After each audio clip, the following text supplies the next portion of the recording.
Bonjour, vous écoutez l'épisode 146 de Change ma vie, le podcast qui vous donne des outils pour votre esprit. L'épisode d'aujourd'hui marque le 3e anniversaire de Change ma vie. À cette occasion, nous marquons une courte pause dans notre série d'épisodes sur la gestion de crise et dans cet épisode, je me propose de répondre aux questions que vous m'avez soumises pour m'interroger sur mon parcours, sur ma pratique de ces outils, sur les coulisses de Change ma vie. Je suis Clotilde Dussoulier, je suis auteure, coach de vie certifiée et exploratrice de ma vie intérieure et je partage sur Change ma vie les découvertes qui ont changé ma vie. Change ma vie est un podcast publié tous les jeudis et vous retrouverez les éléments et les ressources dont je parle sur le site changemavie.com.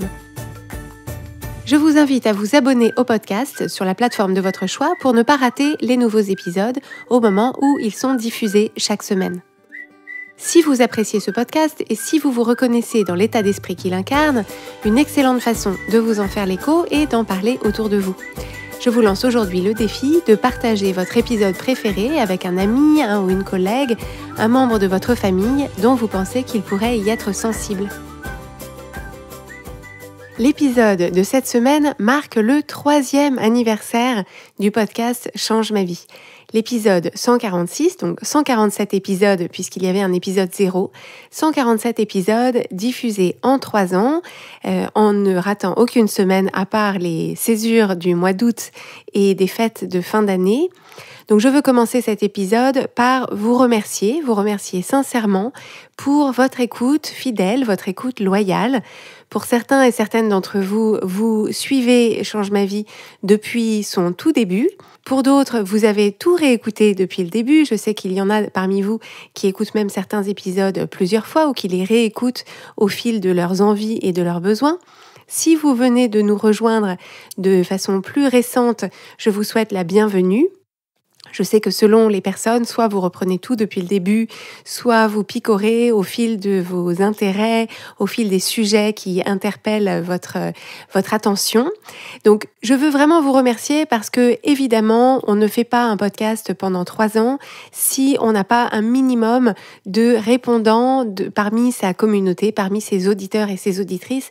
Et du répondant, j'en ai tous les jours des interactions avec vous, j'en ai tous les jours des retours de votre part, des témoignages, des retours d'expérience, des anecdotes, des remerciements, j'en reçois tous les jours. Et c'est évidemment un moteur pour moi, un carburant de ce podcast qui vaut de l'or. Je veux remercier aussi parmi vous celles qui m'ont fait confiance, qui me font confiance encore maintenant et avec qui je fais ce travail au quotidien, ce travail de coach.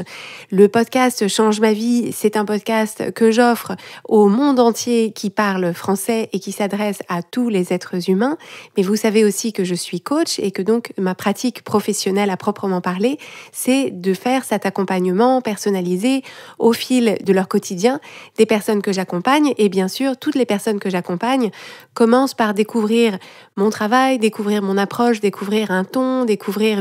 un état d'esprit, un regard sur le monde et sur la vie à travers Change ma vie. Et donc, je sais qu'il y a parmi vous certaines de mes clientes et que parmi vous, il y a aussi des personnes avec qui j'aurai à l'avenir le grand plaisir et l'honneur de travailler et donc, merci pour ça. Pour ce 3e anniversaire, ce que j'ai décidé de faire, c'est d'une certaine façon de vous passer le micro. Je vous ai demandé quelles étaient les questions que vous aviez envie de me poser, quelle était peut-être la question que vous me poseriez si on se rencontrait en vrai, peut-être dans un café, on peut rêver. Au moment où j'enregistre ceci, nous sommes toujours confinés dans le cadre de la pandémie et donc les rencontres à la terrasse de café paraissent tout à fait séduisantes vues d'ici. Donc, quelle serait la question que vous me poseriez si nous nous rencontrions en vrai? Donc vous avez été nombreux et nombreuses à me soumettre des questions. Il y en a quelques-unes qui m'ont paru particulièrement intéressantes et qui ont été des questions qui sont revenues de plusieurs fois sous diverses formes. Et donc c'est à ça que je me propose de répondre dans cet épisode. Première question, comment trouves-tu toujours de nouvelles idées pour les épisodes ? Alors, pour ceux que ça intéresse de savoir en détail comment est-ce que je prépare les épisodes du podcast, j'y ai consacré l'épisode 50 de Change ma vie qui s'appelle « Les coulisses de Change ma vie ». Mais pour répondre simplement à cette question, en fait, les idées que je développe pour chacun des épisodes de Change ma vie sont très directement puisées dans mon expérience personnelle, c'est-à-dire que je suis ma première cliente de coaching, je suis mon premier sujet d'observation.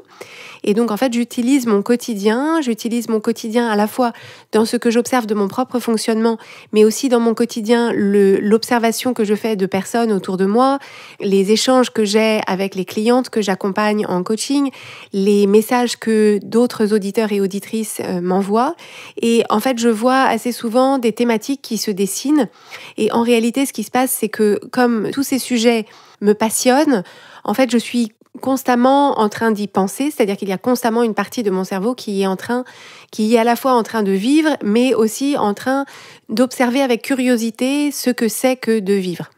La nature humaine et tous ces phénomènes, la façon dont fonctionne notre cerveau, tous ces phénomènes émotionnels, à mon sens, sont des sujets d'étude, des sujets de curiosité et des sujets de fascination qui sont infinis, d'autant plus que les neurosciences en sont à leur balbutiement et donc il y a encore énormément de choses qu'on ne connaît pas encore, qu'on ne comprend pas encore et donc je me verrais bien avoir de nouvelles choses à vous apporter jusqu'à la fin de mes jours. J'ai eu ensuite plusieurs questions qui tournaient autour de ma propre utilisation de ces outils et à quoi ça pouvait ressembler dans mon quotidien. Donc des questions comme est-ce que tu arrives toi à utiliser tous ces outils dans ta vie quotidienne? Est-ce qu'il y a des situations qui te font péter un câble? Est-ce qu'il y a des fois où tu t'énerves? Est-ce que il y a des moments de down où tu ne trouves pas de solution? Comment est-ce qu'on fait pour appliquer vraiment ça dans la vraie vie? Et donc pour moi, c'est vraiment très important de vous transmettre que ce podcast et ce que je vous transmets sur le podcast, c'est un reflet fidèle, honnête et sincère de ma lecture, de ma vie à moi en premier lieu, et que ce que je vous apporte comme éclairage, ce sont les éclairages qui sont ceux que j'emporte avec moi dans mon quotidien. Ce que ça veut dire, c'est que je suis dans mon quotidien quasiment tout le temps en observation de ce que je vous transmets à travers le podcast. C'est-à-dire que ça ne veut pas dire que je suis en permanence en train de scruter les choses et en train de scripter des épisodes du podcast, mais pas loin. Ce que je veux dire, c'est que j'avance dans mes journées en ayant en permanence en tête la distinction entre ce qui se passe à l'extérieur de moi, qui sont mes circonstances, donc la distinction entre ce qui se passe à l'extérieur de moi, ce que j'en pense. J'ai tout le temps conscience que la façon dont je me sens, mes émotions, est créée par ce que je pense de mes circonstances et non pas par mes circonstances. Et j'avance dans mes journées en ayant toujours conscience que tout ce que je fais est inspiré par l'émotion que je ressens étant créée par mes pensées. Donc en fait, si vous voulez, cette distinction fondamentale entre nos circonstances, nos pensées, nos émotions, nos actions et les résultats qu'on crée, en fait, c'est quelque chose qui est tellement intégré maintenant dans ma façon de faire et ma façon de voir que c'est comme si j'avais des lunettes, vous savez, les lunettes infrarouges qui permettent de voir dans la nuit. C'est-à-dire dans la nuit, le commun des mortels ne voit rien, mais quand on a des lunettes infrarouges, on voit ce qui se passe. Et en fait, moi, c'est comme si dans mes situations de vie, j'ai ces lunettes qui me permettent de démêler les situations, de démêler mes propres situations et de supposer comment vivent les autres à travers cette idée de distinction entre circonstances, pensées, émotions, actions et résultats. Donc, oui, j'utilise ces outils-là dans ma vie quotidienne. Oui, c'est complètement le reflet de la façon dont moi je vis. Et ce qui est vraiment important pour moi à savoir, c'est que ce que ça veut dire, ça ne veut pas dire un calme olympien, c'est-à-dire que ces outils-là ne font pas de moi ni une sainte, ni un robot. Ces outils-là ne me permettent que, et en fait c'est la seule ambition que j'ai pour eux, ne me permettent que de comprendre mon expérience humaine, de comprendre la réalité contrastée de l'expérience humaine et d'essayer de diriger mon bateau, mon embarcation à travers cette expérience humaine de la façon la plus choisie et la plus intentionnelle possible. Ça ne veut pas dire qu'il n'y a pas de tempête, ça ne veut pas dire que de temps en temps, j'ai pas des erreurs de mesure et des erreurs de navigation, ça ne veut pas dire que de temps en temps, je ne suis pas fatiguée, que je ne suis pas énervée, que je ne suis pas en colère, que je ne suis pas découragée, parce que tout ça fait partie de la palette des émotions humaines. Ça veut simplement dire que quand je ressens ces émotions-là, j'ai les outils, j'ai les bons réflexes que je partage avec vous sur le podcast pour m'accompagner dans ces moments-là, ne pas me désespérer d'être désespérée, pour ne pas me décourager d'être découragée, pour ne pas être en colère d'être en colère, etc. Donc, pour ne pas rajouter une surcouche de résistance à des émotions qui se présenteraient et qui font simplement partie de mon expérience humaine comme de la vôtre. Question suivante, y a-t-il un danger à toujours aspirer à mieux et meilleur, / à consommer du contenu de développement personnel ? Alors, sur la deuxième partie de la question, sur la consommation du contenu de développement personnel, j'ai consacré l'épisode 143 qui s'appelle « Consommer versus appliquer » que je vous recommande d'écouter à ce sujet-là. Et donc, j'évoque la différence qu'il y a entre simplement consommer du contenu sur le développement personnel et le mettre effectivement en application pour en retirer des bénéfices. Et pour la première partie de la question, au sujet de l'idée d'aspirer toujours à mieux et à meilleur et est-ce que ça peut être problématique,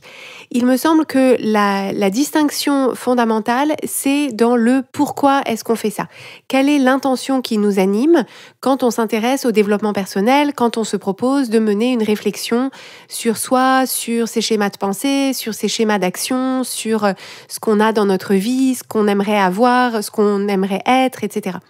En fait, la distinction fondamentale, c'est est-ce que je veux faire tout ça parce que je pense que tel que je ne suis pas assez bien, j'ai quelque chose qui est inadéquat ou inférieur ou qui n'est pas digne d'amour, qui n'est pas assez bien, qui n'est pas assez parfait. Et donc, pour essayer de combler un manque, un manquement, une faille, une faiblesse,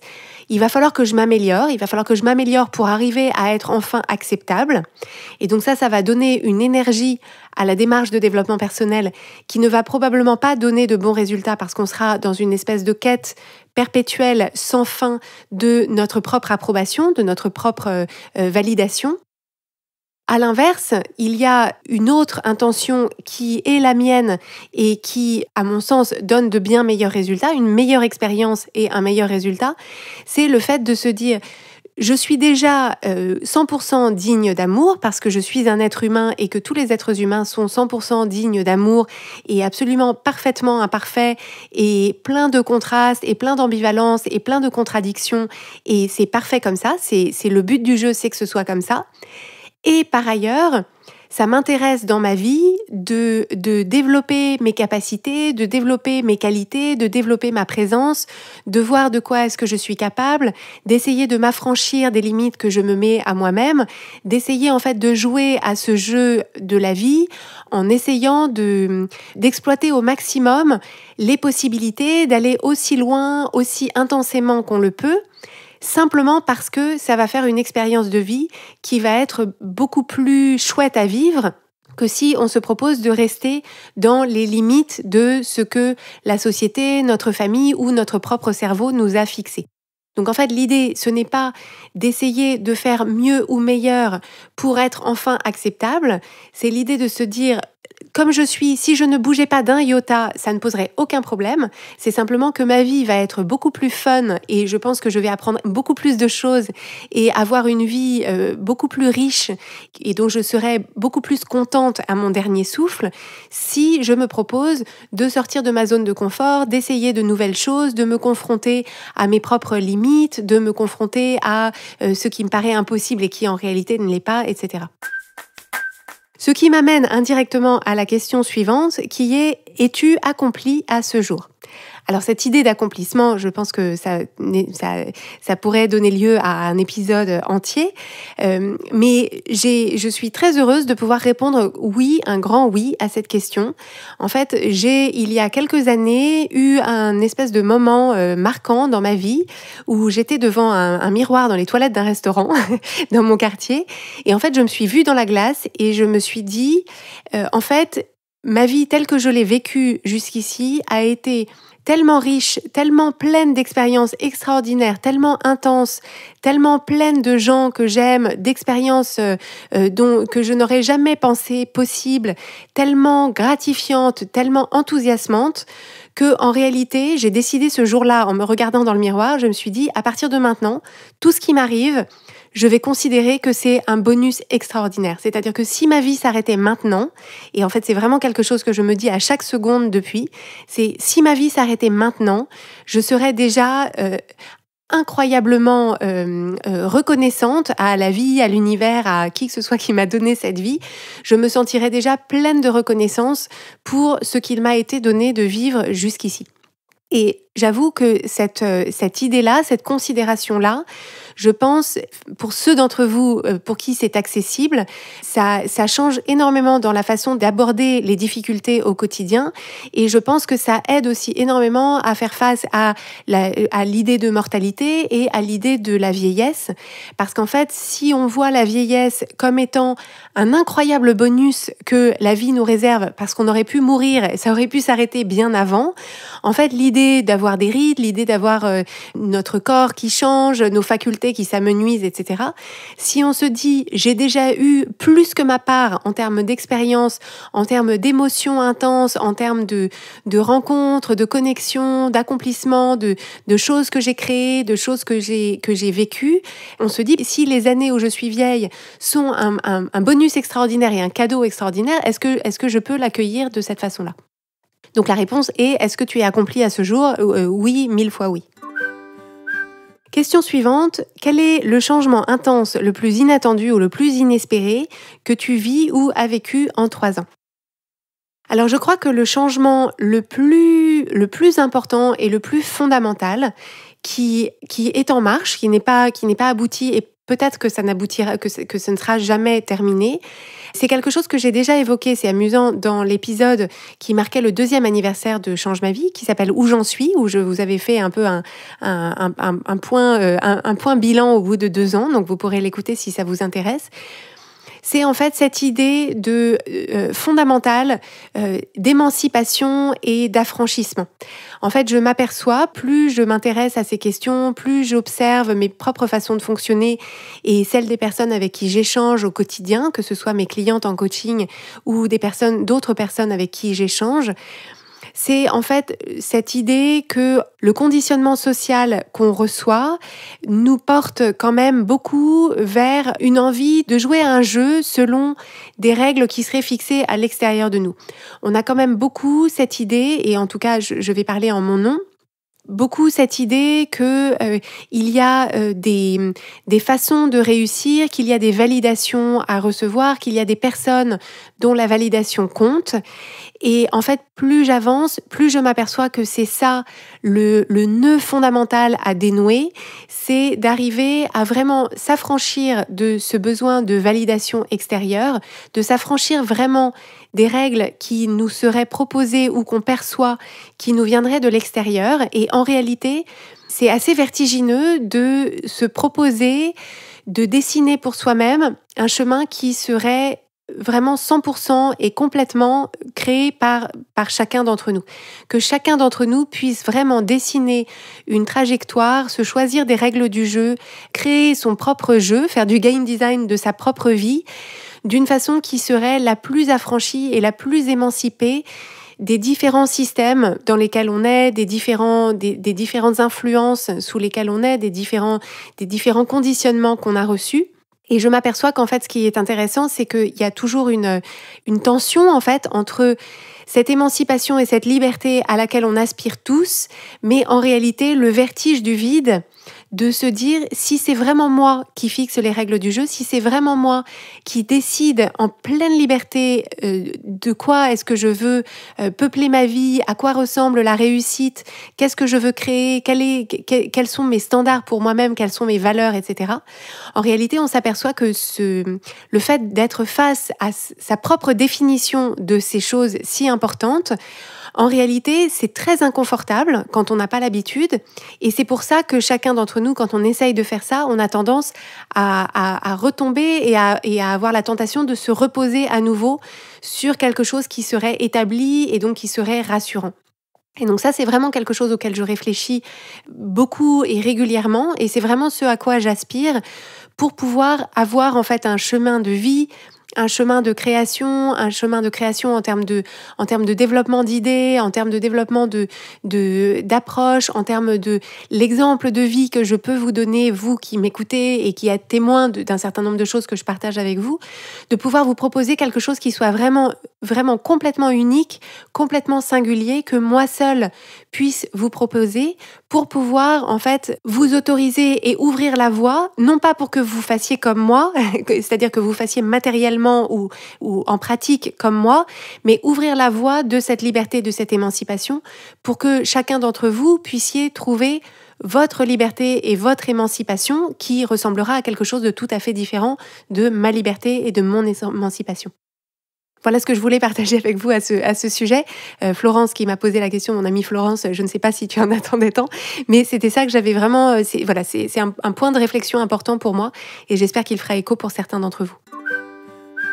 Question suivante, avez-vous en permanence quelqu'un qui vous coach ? Donc la réponse est oui, j'ai en permanence et depuis assez longtemps maintenant une coach attitrée qui me suit au long cours. Alors c'est pas tout le temps la même coach. Jusqu'ici je ne me suis fait coacher que par des femmes. J'aime bien travailler avec différentes personnes parce que différentes coachs peuvent m'apporter des choses différentes selon mes besoins à un moment donné. Et pour moi le fait d'avoir ce point de rendez-vous, alors il se trouve que moi je suis coachée de façon hebdomadaire, ce point de rendez-vous hebdomadaire dans ma semaine qui me permet de faire un point, de reprendre mes appuis, de faire un bilan, de solder les dossiers en cours, etc. de façon hebdomadaire. Je sens bien que ça me fait gagner un temps extraordinaire parce que c'est comme d'avoir un comité de pilotage avec qui on se réunirait régulièrement pour faire le point de qu'est-ce qui va pas, où est-ce qu'on en est qu'on est dans la bonne, est-ce qu'on va dans la bonne direction, est-ce qu'il y a quelque chose dans la trajectoire à modifier, est-ce qu'on a besoin de quelque chose dont on ne s'est pas aperçu, etc. Et pour moi, c'est vraiment un facteur à la fois d'épanouissement, mais aussi un facteur de développement vraiment très accentué pour moi. Et je ne conçois pas ma vie sans avoir une coach. Et j'en retire d'énormes bénéfices dans ma propre pratique de coaching qui sont ensuite redistribués et qui bénéficient aux clientes que j'accompagne en coaching et aussi pour vous à travers le podcast parce que je me fais coacher de préférence par des coachs que je trouve brillantes et au contact desquels je peux approfondir ma propre maîtrise des techniques de coaching, approfondir ma compréhension du cerveau humain, de nos mécanismes de pensée, d'émotion, etc. Et donc, à mon sens, c'est absolument indispensable quand on est soi-même coach d'avoir ce suivi et d'être coaché de façon en continu et en permanence pour être en permanence en train de développer, d'approfondir et d'enrichir sa propre pratique. Et c'est, à mon sens, un des ingrédients de la longévité dans la carrière d'un coach ou d'une coach, c'est que tant qu'on est en permanence en réflexion, en amélioration, en approfondissement, c'est quand on est soi-même en permanence en train d'amorcer et d'accomplir des transformations pour soi-même en tant que coach, dans sa vie personnelle comme professionnelle. C'est quand on est en permanence dans cette démarche-là, quand on est soi-même l'incarnation des effets, de la puissance et de l'efficacité du coaching, c'est à ce moment-là qu'on a le plus à apporter à ses clients ou à ses clientes. C'est à ce moment-là qu'on est le mieux en mesure de les accompagner dans leur propre transformation parce qu'on est soi-même au quotidien en train de faire exactement ça. Et c'est de cette façon-là qu'on peut, avec le plus de confiance, d'élan et de conviction, les guider sur le chemin qu'elles-mêmes ou eux-mêmes souhaitent emprunter. J'ai donc répondu à un certain nombre, alors pas toutes malheureusement, mais un certain nombre de vos questions. J'espère que ces réponses vous ont intéressé et je vous remercie une nouvelle fois de m'avoir accompagnée pendant tout ou partie de ces 3 ans. C'est une aventure extraordinaire que je compte bien poursuivre pour et avec vous. Si vous aimez Change ma vie, vous allez adorer Change ma vie mode d'emploi. Change ma vie mode d'emploi, c'est le programme de coaching qui va vous donner des ailes pour atteindre tous vos objectifs de vie. Grâce à notre méthodologie unique, nous allons vous guider pas à pas pour développer la vision riche et vivante de ce que vous voulez. Nous allons vous aider à trouver la clarté sur la façon la plus simple et la plus directe de l'obtenir et nous allons vous apprendre à soutenir votre élan tout du long en surmontant les obstacles avec confiance pour vous sentir avancer tous les jours vers la vie à laquelle vous aspirez. Si vous écoutez Change ma vie, c'est que vous savez que vous avez une vie extraordinaire à vivre. Une vie qui a du sens et un impact, et c'est notre mission et notre passion de vous y aider. Je vous donne donc rendez-vous dès aujourd'hui sur changemavie.com/coaching pour avoir toutes les informations.